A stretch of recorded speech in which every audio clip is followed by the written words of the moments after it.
करके आज भी दर्शन दे रहे हैं। श्री त्र्यंबकेश्वर भगवान की जय हो। आठवां है श्री वैद्यनाथ भगवान। आप लोग जानते हैं वैद्यनाथ भगवान, रावण ने कैलाश पर्वत पर भगवान शिव की आराधना की, भगवान प्रसन्न नहीं हुए। इसने घोर तप किया है, जल में रहकर अग्नि में रह करके भगवान प्रसन्न नहीं हुए। ये मस्तक काटने लगा, अपने 9 मस्तक काट के चढ़ा दिया भगवान शिव में। 10वां काटने वाला था, भगवान प्रकट हो गए। भगवान ने कहा क्या चाहते हो, मैं प्रसन्न हूं। भगवान ने इसने मांगा कि मैं अधिक बलवान हो जाऊं, त्रैलोक विजयी हो जाऊं, मैं इतना मेरे बल हो जाए कि मुझसे कोई जीत ना पाए, इतना आप मुझे अपरिमित बल दे दीजिए। रावण ने भगवान शिव से मांगा और कहा भगवान आप मेरे नगरी लंका में चले, मैं आपको लंका ले जाने के लिए आया हूं।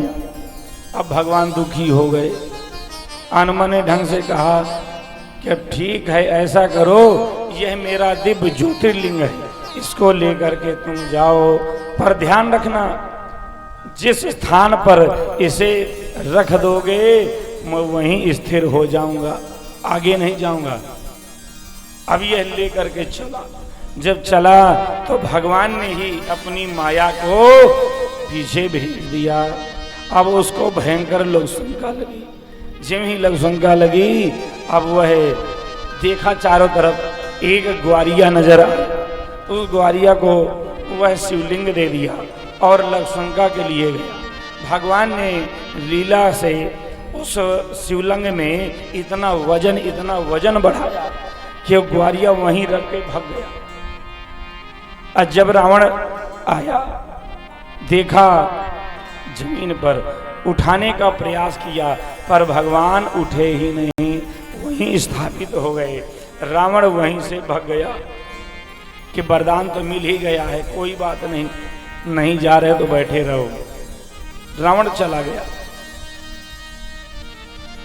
सब देवता प्रकट हुए और देवताओं ने प्रकट होकर के वहां भगवान का पूजन किया है, स्तवन किया है और भगवान की जय जयकार हुई है। तब से वह वहां एक दिव्य ज्योतिर्लिंग के रूप में प्रकट हो गए, जिनका नाम है वैद्यनाथेश्वर महादेव। श्री वैद्यनाथेश्वर महादेव की जय। जिनको वैद्यनाथ कहते हैं। वैद्यनाथ नाम क्यों पड़ा? नारद जी ने रावण से पूछा कि गए थे तप करने, भगवान शिव को नहीं लाए।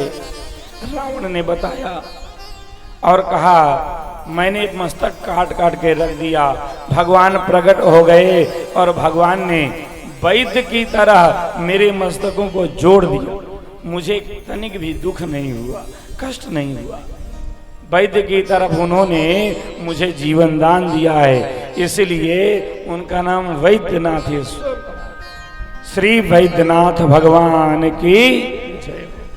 इस प्रकार से भगवान वैद्यनाथ आज भी कृपा कर रहे हैं, सबके मनोरथों को पूर्ण कर रहे हैं।